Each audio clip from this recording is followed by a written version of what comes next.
नमस्कार दोस्तों, ढोल में पोल चैनल में आप सब मित्रों का हृदय से अभिनंदन करता हूं। दोस्तों, जैसा कि आप जानते हैं, हिंदू जनता और विशेषकर वैष्णव संप्रदाय में श्रीमद् भागवत का महत्वपूर्ण स्थान है। भागवत के सप्ताह स्थान स्थान पर होते रहते हैं। हजारों पंडित इसी के सहारे अपनी जीविका चलाते हैं। भागवत की कथा सुनना और पंडित को बड़ी दक्षिणा देना आज भी कुछ लोग पुण्य एवं गौरव का काम समझते हैं।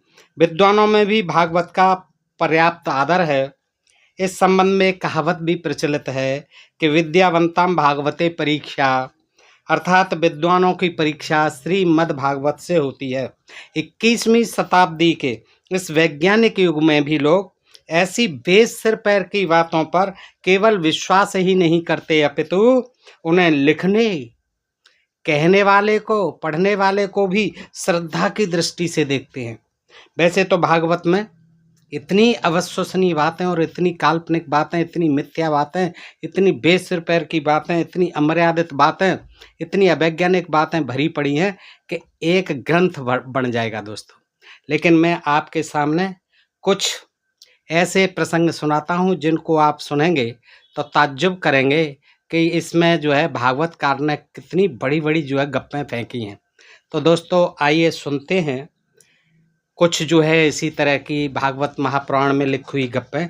और इससे पूर्व मैं आपको दिखा दूं दोस्तों, देखिए, ये श्रीमद् भागवत महापुराण प्रथम खंड है, गीता प्रेस गोरखपुर। और ये जो है श्रीमद् भागवत महापुराण द्वितीय खंड, गीता प्रेस गोरखपुर है दोस्तों। इसी से जो है मैं आपको कुछ चुनिंदा अंश जो है सुनाता हूं कि किस तरह से जो है इस ग्रंथ में जो है तमाम बेसिर पैर की बातें लिखी हुई हैं, जबकि इसका बड़ा पुराणों में सर्वश्रेष्ठ स्थान माना जाता है। जो बता रहा हूँ उसमें आप ताज्जुब में रह जाएंगे कि उग्रसेन, जिनको कि कभी मथुरा का राजा बताया जाता था और बताया गया है इनमें, श्रीमद् भागवत महापुराण 10/90/42 और 10वें अध्याय के 90-42 में श्लोकों में देखिए क्या लिखा हुआ है। भागवतकार लिखता है कि उग्रसेन के एक नील सैनिक थे। भागवत का निम्न श्लोक द्रष्टव्य है, देखिएगा। यत्रा युता नाम युतः लक्षिणास्ते स आहुकः, अर्थात महाराजा उग्रसेन के साथ नील यानी 10,000 करोड़ कहते हैं। एक नील को कितना, यानी 10,000 करोड़ का एक नील होता है। इतने सैनिक रहते थे किसके, महाराजा उग्रसेन के, जिनको के मथुरा का राजा बताया गया है। आज विश्व की जनसंख्या लगभग 8 अरब है और भागवतकार बताता है कि उस समय पता नहीं कितने वर्षों पूर्व होगी ये, अकेले उग्रसेन के पास ही एक नील सैनिक थे, यानी 10,000 करोड़ सैनिक थे। उग्रसेन के पास एक नील सैनिक बतलाने वाला भागवती गपोड़ा मात्र ही कहा जाएगा। और क्या कहा जाएगा आप सोचिए दोस्तों, क्योंकि एक नील सैनिकों को, यानी 10,000 करोड़ सैनिकों को सोने के लिए इस पृथ्वी पर जगह नहीं मिलेगी। जिसके पास इतने सैनिक थे, सोचो उसके राज्य का विस्तार कहां से कहां तक होगा, उसकी प्रजा कितनी होगी, उसका जो राज्य है उसका क्षेत्रफल कितना होगा। यह भी इस भागवत का लेखक ही बता सकता है दोस्तों। ये आपने सुन ली पहली गप। अब दूसरी सुनिए। घड़े से अगस्त और वशिष्ठ का जन्म हुआ, इसी में है श्रीमद् भागवत महापुराण 6/18/5/6। ये कहते हैं कि अगस्तस्य वशिष्ठस्य मित्रावरुणयो ऋषि रेतः शिशचतो कुंभे उर्वश्या सन्निधो द्रुतम, अर्थात उर्वशी को देखकर, मित्र और वरुण दोनों देवता हैं, मित्र और वरुण, उर्वशी को देखकर मित्र और वरुण दोनों का वीर स्खलित हो गया। उसे उन दोनों ने किसमें, घड़े में रख दिया। उसी से मुनिवर अगस्त और वशिष्ठ का जन्म हुआ।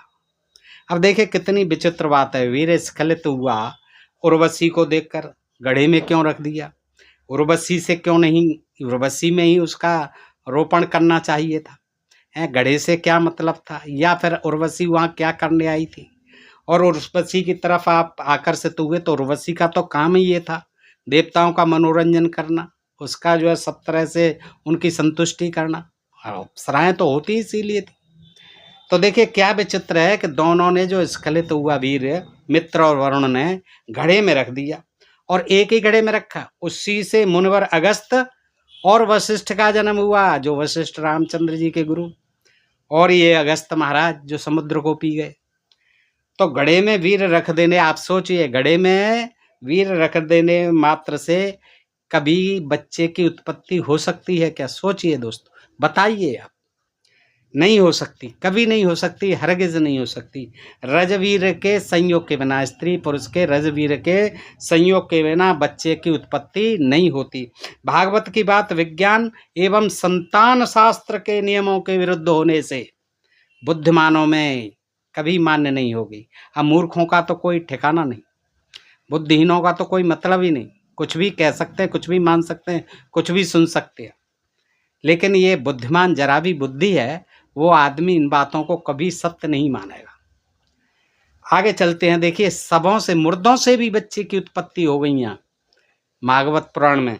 इसमें आती है श्रीमद् भागवत महापुराण 4/14/43/45 में कि विनिश्चत्य एवं ऋषियो विपन्नस्य महीपते मनमथम रुरुम तरसा तत्रासीद बाहुको नरः तम तो तेन अवनतम दीनम किम करोमीति वादनम निषीदैत्यम पूर्वस्तास्त स निषादस्ततो अववत।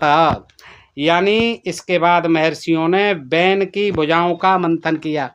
बैन को पहले तो मार डाला, क्योंकि बैन राजा जो था वो नास्तिक था, वेद विरोधी था, ब्राह्मण उससे बड़े नाराज रहते थे, सारे जो है प्रतिबंध लगा दिए थे ब्राह्मणों पर, कोई यज्ञ हवन नहीं होता था, और ब्राह्मणों को बड़ी परेशानी हुई, तो उन्होंने मार डाला। और फिर बैन की भुजाओं का मंथन किया, यानी रगड़ा मारा, उनमें मंथन किया भुजा में, और उससे स्त्री पुरुष का जोड़ा प्रकट हुआ। भागवत का एक श्लोक इस तरह है, अथ तस्य पुनर्विप्रत पुत्र महीपते बाहुभ्याम मध्यमानाभ्याम मिथुनम समपद्यतः। श्रीमद्भागवत महापुराण 4/15/1। राजा बैन जब निसंतान मर गए, कोई संतान हुई नहीं थी, राज कौन चलाए, तो राज्य की रक्षा करने एवं वंश चलाने के उद्देश्य से जब मर गया राजा बैन, तो उसके मृत राजा की जांग को मथा। उससे क्या हुआ, जब जांग को मथा तो एक बालक उत्पन्न किया, काला कलूटा बौना ठिगना। उसको क्या कहा गया, वो निषाद कहलाया, निषाद कहलाया। इसका जो है मैंने आपको श्लोक बता दिया, 4/14/43/45। ये जांग को मथने से निकला था, और जो भुजाओं का मंथन किया दोनों का, तो उससे क्या निकला, मरे हुए, देखिए राजा बैन की भुजाओं से स्त्री और पुरुष का जोड़ा प्रकट हुआ। राजा बैन की तरह ही एक राजा और हुए, निमि। राजा निमि भी जब निसंतान मर गए, तब ऋषियों ने निमि के मृत शरीर का, देखिए मुर्दों से बच्चे पैदा हो रहे हैं, क्या ब्राह्मण करामाती होते थे। ये देखिए भागवतकार का चमत्कार, कि मंथन करके उससे भी पुत्र उत्पन्न किया था राजा निम के शरीर से, मुर्दे से। अराजकम भयम नृणाम मन्यमाना महर्षि देव मन्मथम स निमेर कुमार समझायत जन्मना जनक सो अव्रत वैदेहस्तु विदेहजा। मिथिलो मथानम जातो मिथिला एन निर्मता। श्रीमद्भागवत महापुराण 9/13/12/13। अर्थात इसके बाद महर्षियों ने यह सोचकर कि राजा के न रहने पर, निम के न रहने पर लोगों में अराजकता फैल जाएगी, निम के सबका राजा निम के सबका मंथन किया ब्राह्मणों ने, बैन की तरह ही। उस मंथन से कुमार उत्पन्न हुआ। देखिए सबों से भी बच्चे पैदा हो जाते हैं, जन्म लेने के कारण उसका नाम हुआ जनक। अब जनक को तो आप जानते ही हैं, सीता जी के पिताजी, रामचंद्र जी के ससुर साहब राजा जनक।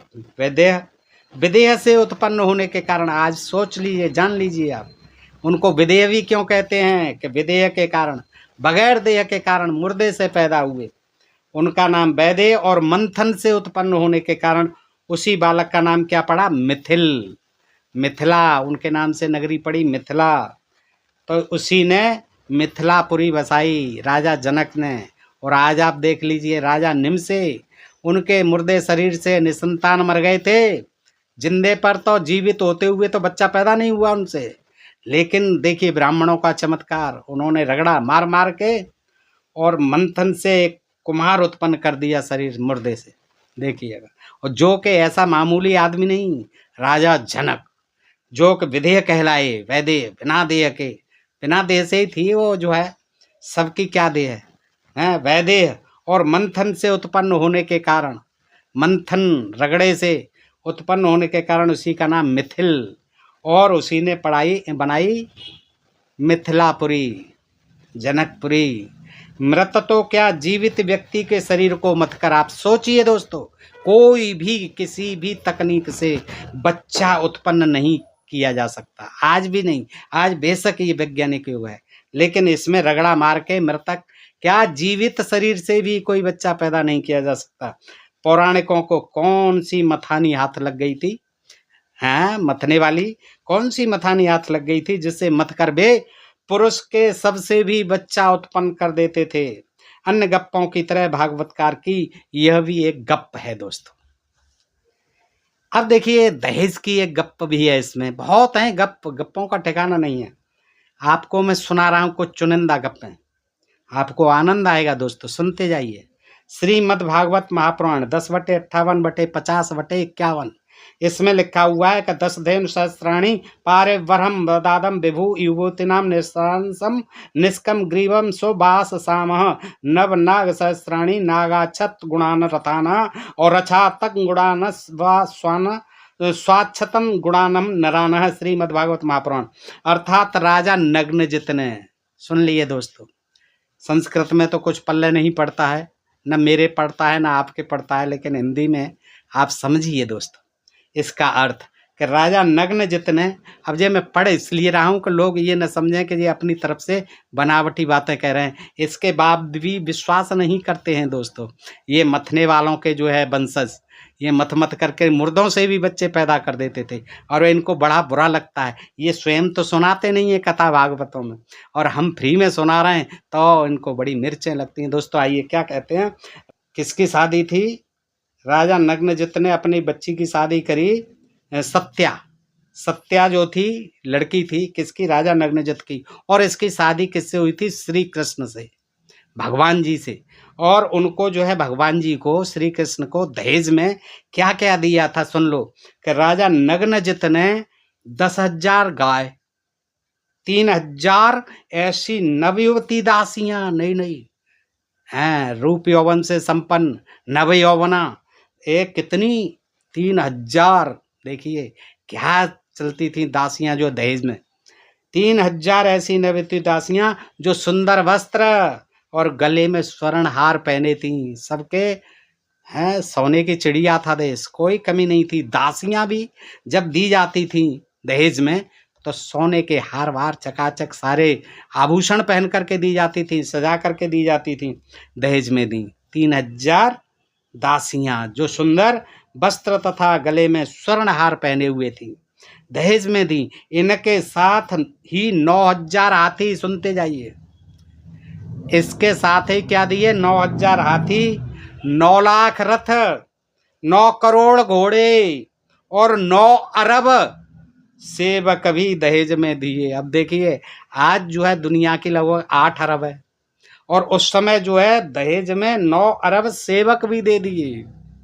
अब बताइए आप इसमें क्या कहेंगे, हैं इसको वाह वाह करते हैं, वाह वाह क्या बात है, बहुत बढ़िया सुना रहे हैं व्यास जी महाराज गद्दी पर बैठे हुए। शूद्रों को तो व्यास गद्दी पर बैठ करके पढ़ने का अधिकार ही नहीं है दोस्तों। वो तो भला हो इस यूट्यूब का, और भला हो इस संविधान का, जिसने कि हमें पढ़ने लिखने का अधिकार दे करके सारी चीजें जो है साफ करने का हमें अवसर दिया। साफ करिए इनको, क्या क्या लिखा हुआ है जिससे हमारे देश का बड़ा अहित हुआ। धर्म के नाम पर तमाम पाखंड, अधर्म, विश्वास, अंधविश्वास, अंध आस्था, ठगी, प्रपंच, ये सारे हमारे देश में इन्हीं धर्मशास्त्रों के कारण हैं। ये देखिए क्या क्या लिखा हुआ है, आप पढ़िए। और इनको कथाकार 7 दिन में 1 मिनट भी नहीं सुनाते इन चीज़ों, क्योंकि इनको सुनाएंगे तो फिर इनको कौन सुनेगा। अब आपने दहेज देख लिया, आगे बढ़ते हैं कि हल्की नोक से हस्तिनापुर नगर को उखाड़ दिया, खींच दिया, कर्षण कर दिया। किसका, हल्की नोक से हस्तिनापुर का बलराम जी ने, भागवतकार के अनुसार बलराम ने, कृष्ण के भाई थे बड़े, हल्की नोक से बार बार चोट करके हस्तिनापुर नगर को उखाड़ लिया। देखिए, हल्की नोक से, हलदर थे, हल रहता था, एक मूसल रहता था, उनके हथियार थे बलराम जी के। लांग लांग ग्रीणम नगरम द्वारम गजाह्यम विचकर्षम स गंगायाम प्रहर्ष्यन नमर्षितः। श्रीमद् भागवत महापुराण 10/68/41। अर्थात बलराम ने यानी हल्की नोक से बार बार चोट करके हस्तिनापुर को उखाड़ लिया, मेरठ के पास हस्तिनापुर, और उसे डुबाने के लिए बड़े क्रोध से गंगा जी की ओर खींचने लगे, क्रोध में आकर के कि चल तुझे गंगा जी में डुबोता हूँ हस्तिनापुर। ये थे देखिए बलराम जी के हल्का कमाल। क्या हस्तिनापुर नगर, आप सोचिए दोस्तों, क्या क्या कोई छोटा मोटा पौधा था जो उसे उखाड़ करके वहाँ फेंक देते गंगा जी में, जिसे बलराम हल्की नोक से उखाड़ सकते थे? क्या था ये? इस तरह की गप्पों पर आप बताइए कौन आदमी विश्वास करेगा? जरा भी विश्वास नहीं करेगा जिसमें जरा भी भेजा होगा। तो आपने ये देखा, ये सब जो उद्धरण है गीता प्रेस गोरखपुर द्वारा प्रकाशित इन पुस्तकों में। तो दोस्तों आज मैं यहीं तक रखता हूँ, और मैं समझता हूँ कि ये जानकारी आपको अच्छी लगनी चाहिए, और आपको ज़्यादा मात्रा में से देखना भी चाहिए, शेयर भी करना चाहिए। यद्यपि मैं समझ रहा हूँ कि आजकल गर्मी का मौसम है, और फिर आजकल चुनावों की भी गर्मी है, ज़्यादातर ध्यान हमारा जो है चुनावों के समाचार सुनने में होता है, लेकिन उससे दोस्तों बड़ा टेंशन हो रहा है। मतदाता को भी टेंशन है, आम जनता को भी टेंशन, और नेताओं को भी टेंशन है। यानी इस समय इस चुनाव काल में सारा देश टेंशन में। तो मैं प्रयास ये करता हूँ कि कुछ 10 मिनट, 15 मिनट, 24 घंटे में 20 मिनट, ज़्यादा से ज़्यादा आधा घंटा आप टेंशन रहित हो जाइए और इनको सुन लीजिए। देखिए क्या आनंददायक कथाएं, पुण्य लाभ तो होगा ही होगा। श्रीमद् भागवत महापुराण कथा जो लाखों रुपए खर्च करके सुनते हैं लोग, आपको फ्री में सुनने मिल रही है। तो उसको वक्त निकाल करके थोड़ा सा जो है आप चुनाव में भी व्यस्त रहें, मतदान भी करें और करवाएं, अच्छी बात है। देश का जो है ये परम धर्म है हमारा। इसलिए आपसे अनुरोध है कि वीडियोस को भी देखते रहिए, मनोरंजन करते रहिए, तनाव मुक्त रहिए, और ये चुनाव भी ठीक ढंग से हो इसके लिए भी प्रचार प्रसार करते रहिए दोस्तों। उचित समय पर अपना मतदान भी करिए। फिर मिलते हैं ऐसे ही किसी जानकारी के साथ अगले वीडियो में। तब तक अपने चैनल को आप सब्सक्राइब करते रहिए दोस्तों। आप सबका हृदय से आभार, नमस्कार, जय भीम, जय भारत, नमो बुद्धाय।